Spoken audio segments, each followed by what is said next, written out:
Here are the laws of logarithms. They're really not laws. All they are really are more properties. I don't know why they call them laws, so I'm going to call them more properties. Thou laws of logarithms got like kind of rules off the front. Yeah. The laws of logarithms. Thou shalt not covet thy neighbor's logarithm. I actually was doing that this morning. My neighbor had this nice logarithm. I was so covetous. If he even broke another commandment, thou shalt not take the name of logarithm in vain. Property 1. It's called the product. Property.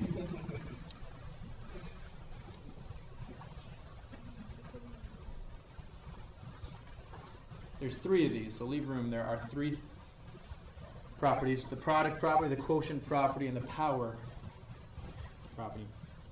Now the product property says this, and you have to write this exactly like I write it. If you're taking the logarithm, and it doesn't matter the base, so I'm going to use a generic base of b, log base b. If you're taking the logarithm of an expression that's multiplying, x times y,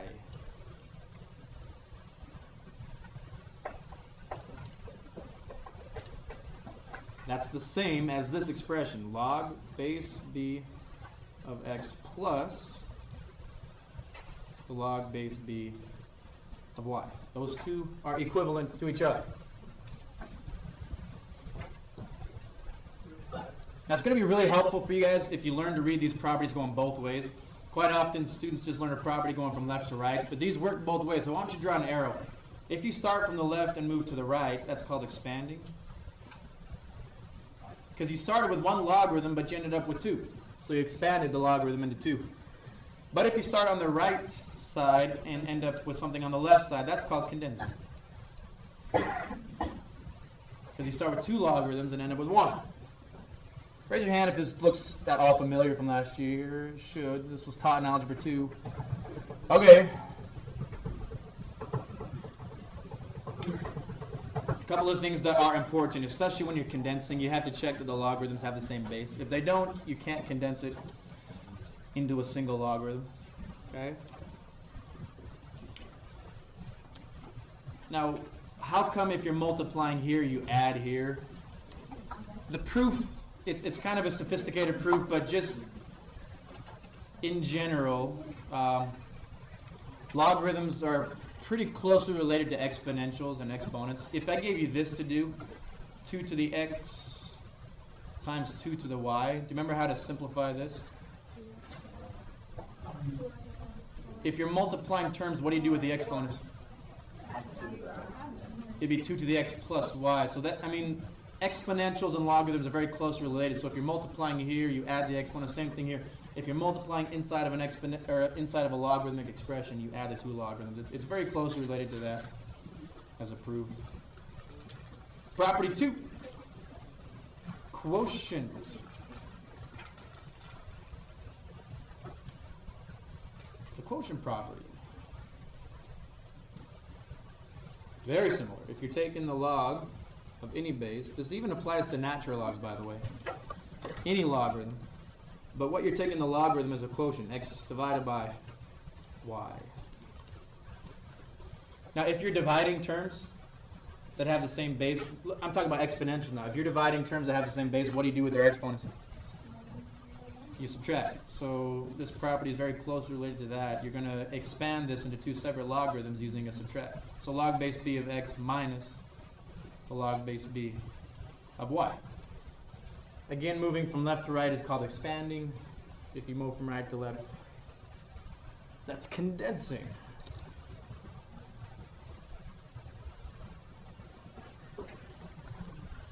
And third one,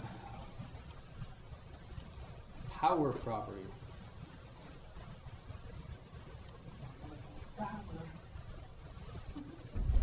If you're taking the logarithm of any base of some kind of a term that has an exponent like that,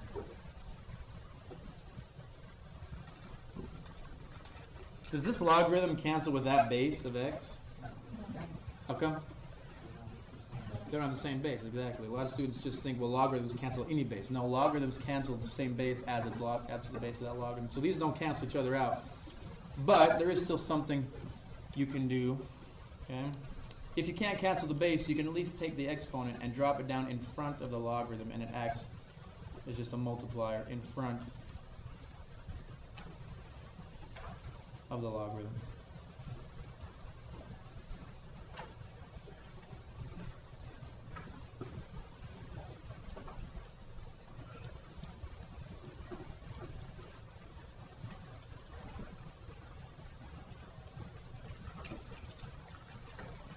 And these are the three properties. So, let's see how we're going to use them. Here's example one. This is how your homework starts. Problems like this.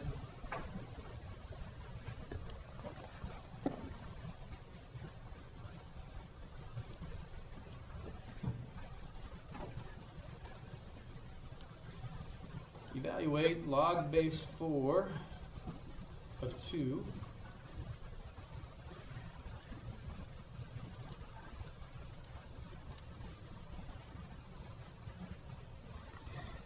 plug log base 4 of 32. Now here's the problem.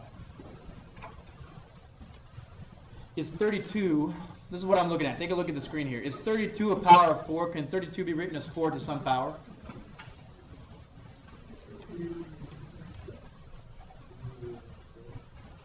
It's 2 to the 5th. You're right, it's 2 to the 5th, but we want to write it as a power of 4.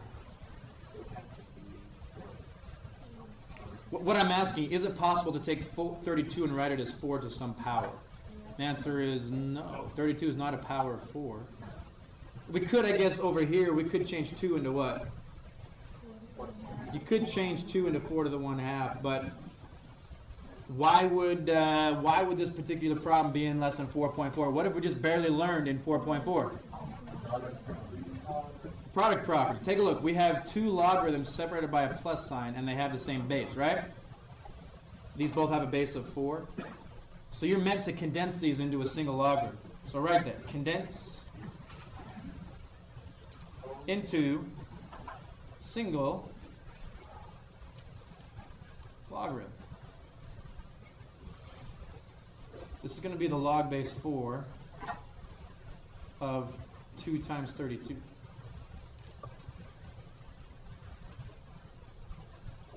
Using that property, which becomes log base 4 of 64. That was one of our quiz questions. Log base 4 of 64. Now we can change 64. Because 64 is a power of 4. 64 is just 4 to the 3rd. So what's the answer? 3.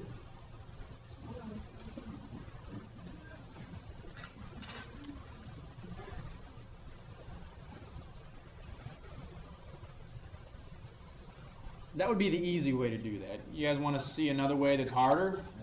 Yes. Okay. Somebody wants to see it. You decide which way you want to do this. Actually, take it the hard way, but it's easy to use. That's how we're doing it. Check it out. I don't recommend doing it this way, but you guys are smart in here, so that might interest you to know that there are other ways to do this. Isn't the log base 4 of 2 equal to 4 to the 1/2? Isn't 2 the same as 4 to the 1/2? Now, we decided that 32 couldn't be written as 4 to some power, but somebody said it could be written as 2 to some power, didn't they? Didn't somebody, I can't remember, James I think said, isn't 32 equal to 2 to the 5th power? You guys agree 32 is 2 to the 5th? Yes. But does the log base 4 cancel the base of 2? No, it doesn't. But couldn't we drop this power down in front of that logarithm using property 3, the power property? You follow me here? So this becomes log base 4 of 4 to the 1/2 plus 5 times the log base 4. Now, that's going to leave a 2 there. And isn't 2 the same as 4 to the 1/2? Now, log base 4 cancels with a base of 4, so that just leaves 1/2. Plus 5 times, now that log base 4 cancels with that log base 4, leaving 1/2. What's half of 5? And 2.5 plus 0.5 is equal to 3. Same answer. Probably a little bit more difficult way of doing it, but yeah. Will we have to do it that way in some cases? The other way will always be easier. the questions that will be asked can always be done this way here. Okay? Let's take a look at part B. Log base 2 of AT minus log base 2 of 5. Again, rather than trying to think of some fancy way like we just barely did, try to think of how the properties apply that we just used. Try to apply property. Either the product property, the quotient property.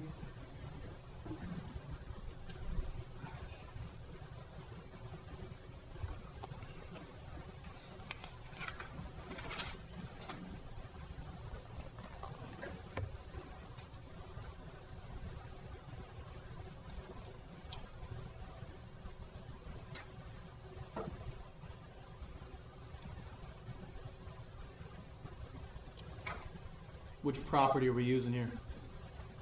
Quotient. Yeah, there's a minus sign between two logarithms that have the same base. So when you condense this, it condenses into the log base 2 of 80 divided by 5.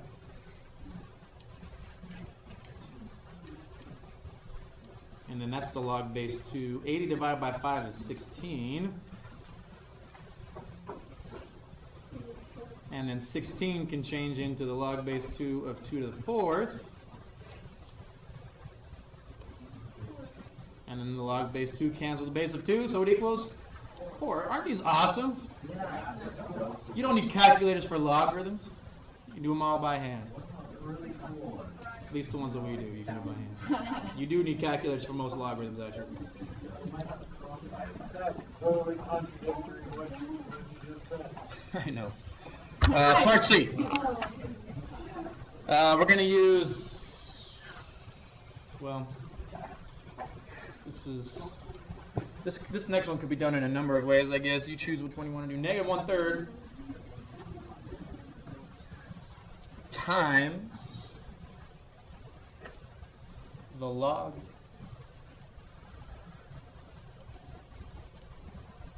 8.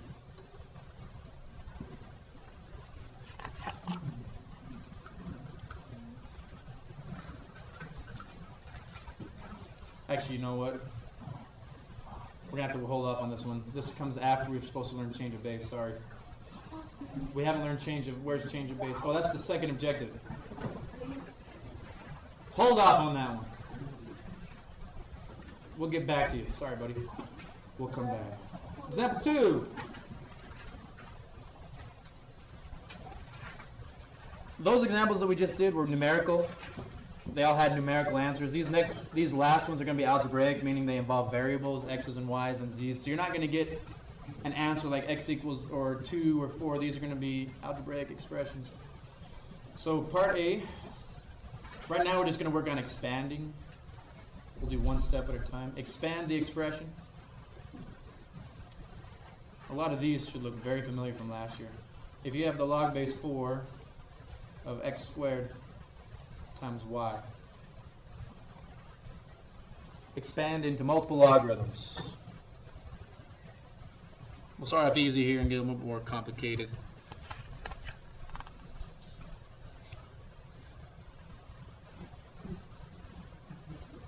What property are we using? There's actually two properties we're using. We first have to expand the product. You can't deal with this power until you've expanded the product. So it's x squared times y. So the first thing you do is expand into two logarithms, log base 4 of x squared. Then what? Do we use a plus or what do we use here? Plus log base 4 of y. Then the only thing left to do is take this power, move it down in front of that logarithm. So it's 2 times log base 4 of x plus log base 4 of y. Now be very careful on this next one. What's the difference? Or is there a difference?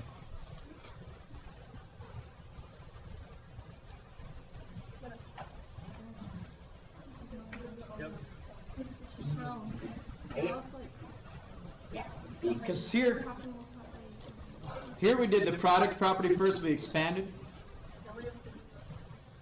Do we do the product property first here and expand? Even though there is a product right there. Do we do the product property first?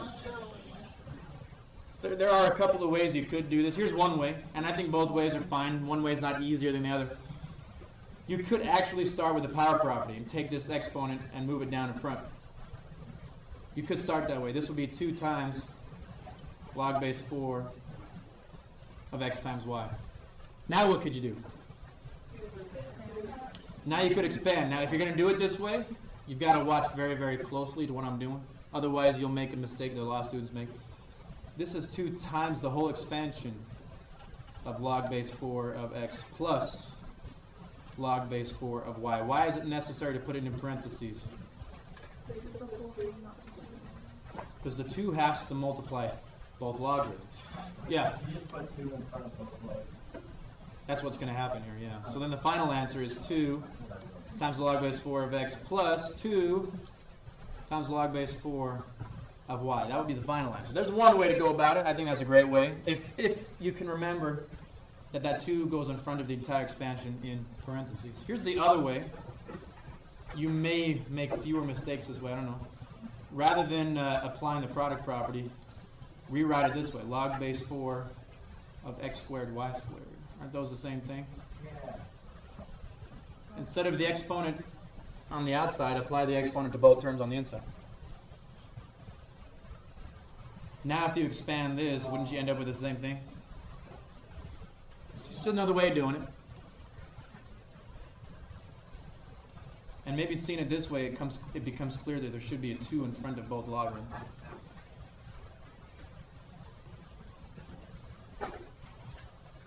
But anyway, you end up with the same thing there.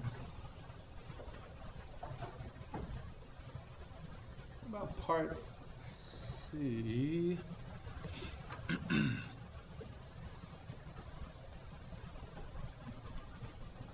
Natural log of x squared over yz to the third.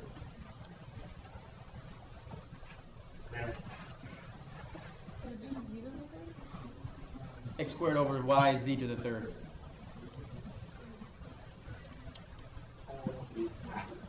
Okay, we got a bunch of things going on here. We have powers, we have products, and we have a quotient. But we have to unravel this in the right order. Okay? If you were just to glance at this expression right here, x squared over yz to the third, what would you classify this? A quotient or a product? The whole entire thing. It's a quotient. So expand that first. Okay? Expand the quotient first, and then start to deal with products and powers. Okay? Always do that quotient first. What expands a quotient? A minus sign. So this is going to be the natural log of x squared minus the natural log of yz to the third.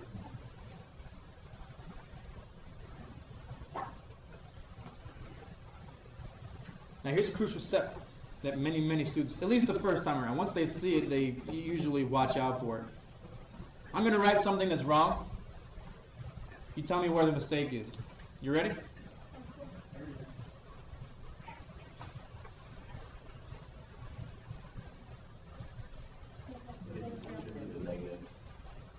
A couple of you found it. Don't you use plus to expand a product? You do.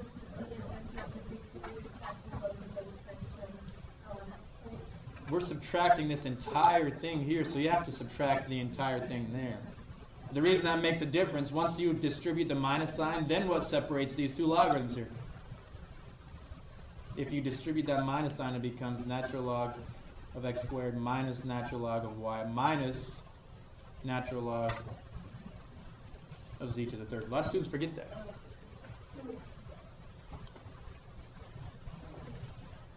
And final step is to deal with your power. So now the final answer is 2 times the natural log of x minus natural log of y minus 3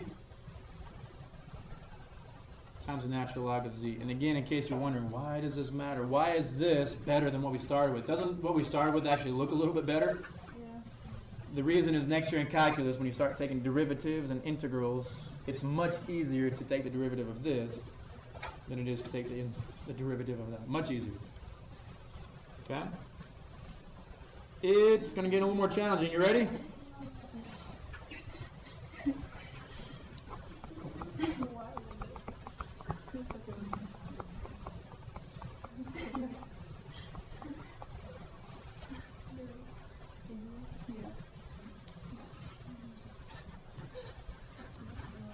Log base 2.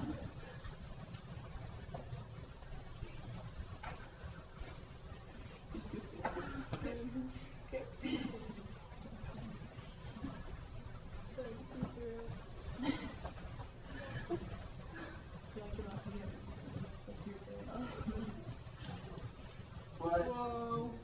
Okay. Okay. You think you live up, guys? No, I'm not.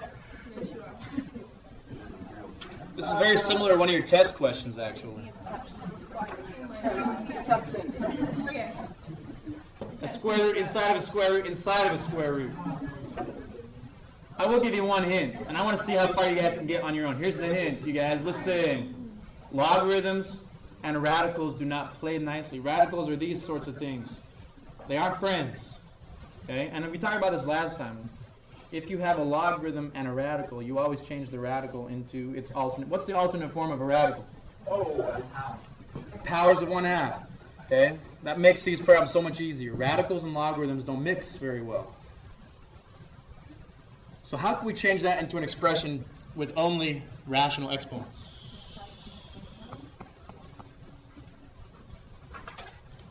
That's a good suggestion, not quite, but a good suggestion. This one isn't easy. You shouldn't be thinking, well, this is... Oh my gosh, are you OCD about that? Once you see the trick, you're like, oh, well, that was stupid. It's really not as bad as it seems. Yeah. Yeah. Look at that. How'd you come up with that? Did you guys hear that, by the way? Say it again. that's what I got.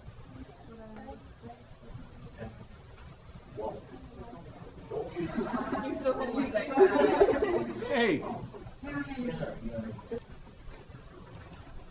So, again, this just takes a couple of times of seeing problems like this, and then they're all pretty much the same. If you have square roots inside of square roots inside of square roots, just change them all to powers of 1/2. So this is the log base 2. Now, the overarching square root, couldn't that be a power of 1/2 here? And then we have that x right there. Now, this square root can turn into another parenthesis with the 1/2. And what's inside of that? I'm talking about this square root right here. What's inside of that? A y. But then inside of that square root, there's another parenthesis of z. And then what is that z being raised to? 1/2. This is like an onion. Onions have layers. There we go.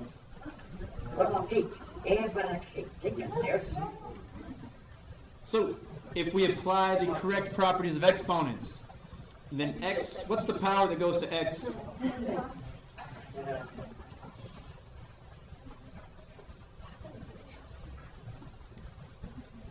What's the power that goes to y, though?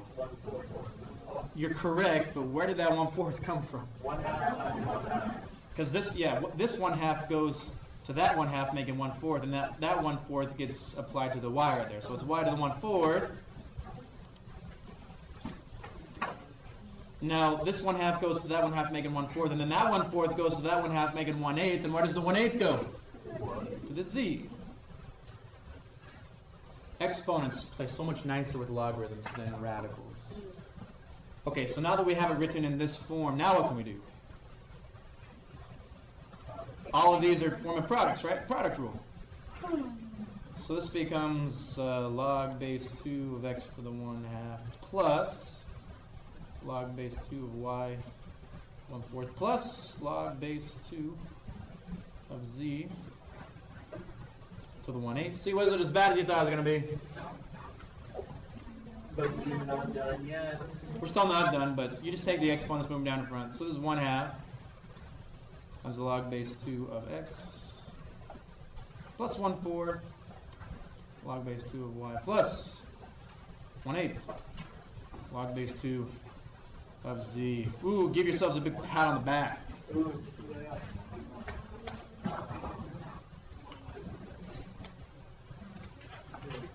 That's the expanding. Let's do condensing. Going the opposite way. Actually, before we do, hold on. All right, then. Condensing.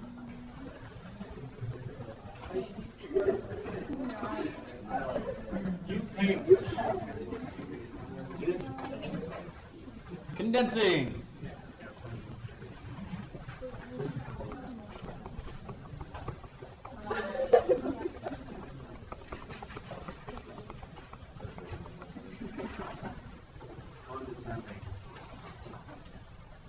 For some reason, I see more just simple arithmetic mistakes.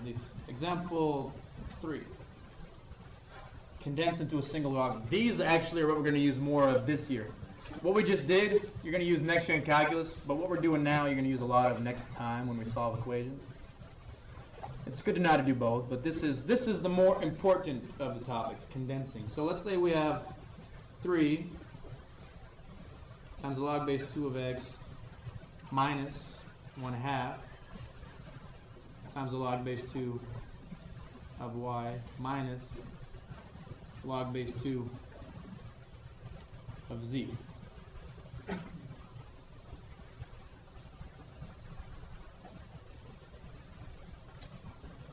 Now these are done in the exact opposite order of expanding. So think about if we were expanding something, what's always the last step we ever did? We took powers and put them down in front, right? So now that we're doing the opposite, that's where you're going to start. If there are numbers in front of logarithms, those move back up as powers. So we always do the power property first with these problems. So that 3 moves back up as an exponent there. That 1/2 moves back up as an exponent there. So we have the log base 2 of x to the 3rd minus log base 2 of y to the 1/2, which is just square root of y, minus log base 2 of z. So we've moved the powers back up. Now you can only condense 2 logarithms at a time, and you have to go from left to right, just like we would read a book. So take these 2 logarithms first and condense those into a single logarithm. So there's a minus sign between 2 logarithms that have the same base. So we're going to use a quotient property. This becomes a log base 2. Oh, I see this all the time. Not maybe so much from use, but my college students do this all the time. They recognize that this needs to form a quotient. Oh, I saw this tons last year with my high school students in Algebra 2. Tell me what the problem here is. Okay, there's a minus sign. We need to form a quotient. A quotient is a fraction. Okay, here we go. Here's the answer. Log base 2 of x to the 3rd divided by the log base 2 of y to the 1/2. You're not dividing the logs, you're just dividing the logs. Isn't this a quotient? No. Yes. So what's the problem? We use the quotient property, right? You're just dividing against y. You wasn't there already. You failed. Yeah, this is wrong. You guys, condensing means you take multiple logarithms into a single logarithm. We have to have one logarithm. It's the terms inside the logarithm that form the quotient. X to the 3rd divided by y to the 1/2. 2 logarithms have become one logarithm here, minus this other one here. So now we've gone from 3 logarithms to 2 logarithms. Now, we're still subtracting. Say that again. Both of those were on the top. Yeah. Okay, watch carefully. Log base 2. Now, what do we have to form here since there's a minus sign? We have to form a quotient out of these. So we're going to have this quotient, x to the 3rd divided by y to the 1/2. We have to divide that by what? We have to divide that by z. Why do you do this? Because it's a chucktatorship. Because it's a check. Funny. That's not right. Good answer. I can't argue that. But we don't leave it like this. This is too messy. There's a lot we can do here. I'm going to take this expression over here and write it outside of a logarithm just so we can look at it. If we have x to the 3rd over y to the 1/2, and we're dividing that by, aren't we dividing that by z? Rather than dividing by z, what if we multiplied it by 1 over z? Isn't that the same thing? And instead of keeping it separate, couldn't we now combine that into x to the 3rd over y to the 1/2 times z? So now we finish this as log base 2 of x to the third divided by y to the 1/2 times z. And that is the final answer.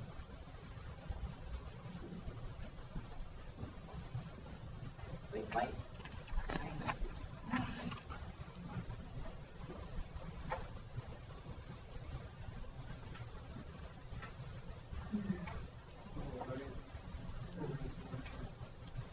Let's do one more. Part B. This will be our last one for this particular objective. Then we'll do change of base. Part B. Condense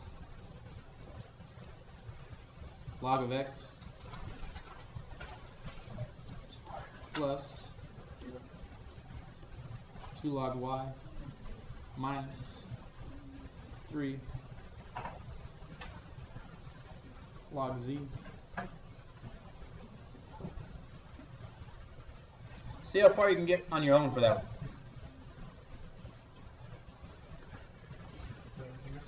In the previous problem, when it's all divided by z, it's only multiplied by these symbols.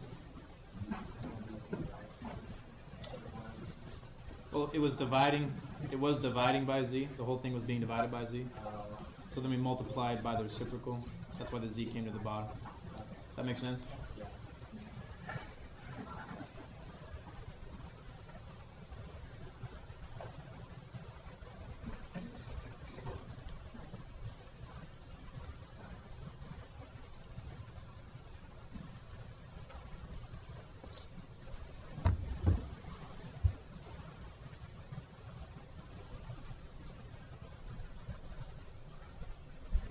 So take the numbers in front of the logarithm. They move up.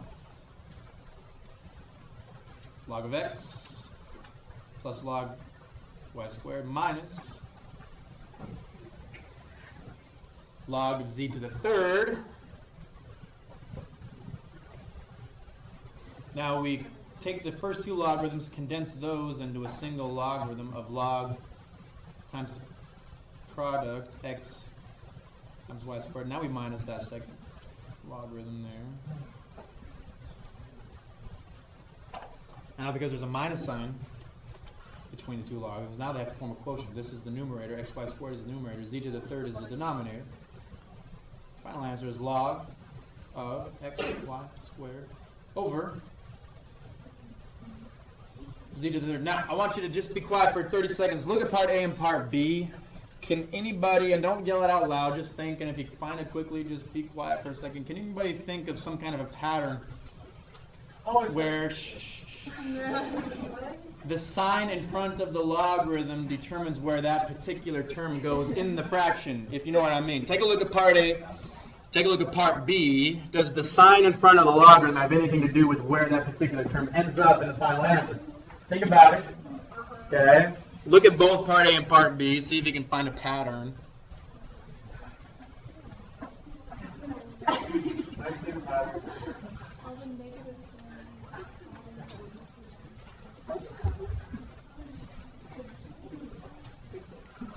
So if you look at part A, this logarithm had a negative in front of it. This logarithm had a negative in front of it. And take a look where those expressions ended up. The y term and the z term both ended up in the denominator, right? On part B, the only logarithm that had a negative in front was this. Where did that z end up? In the denominator. But both of the positive logarithmic terms ended up in the numerator. Just something to think about. Okay, we're on objective 3. Change of base.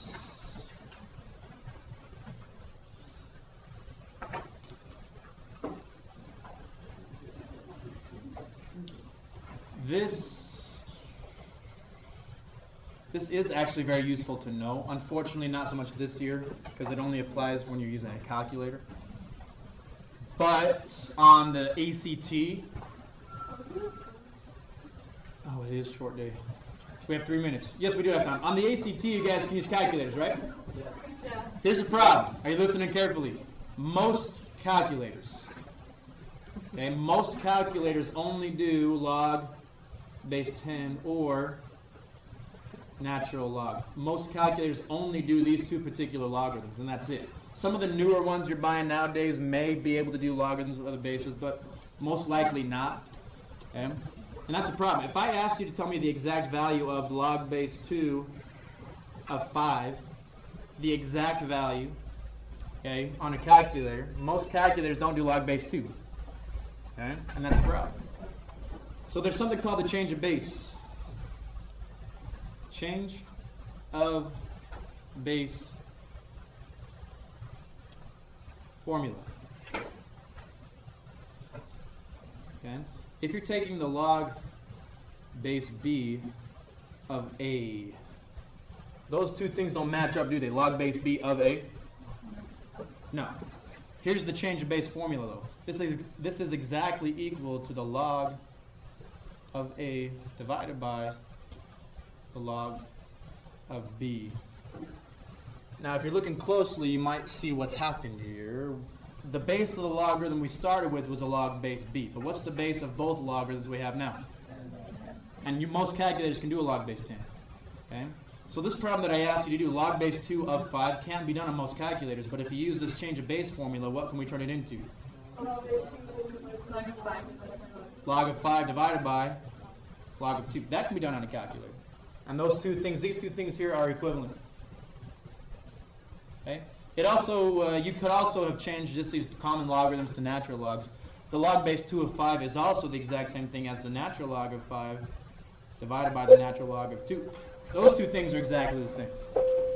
That's called the change of base formula.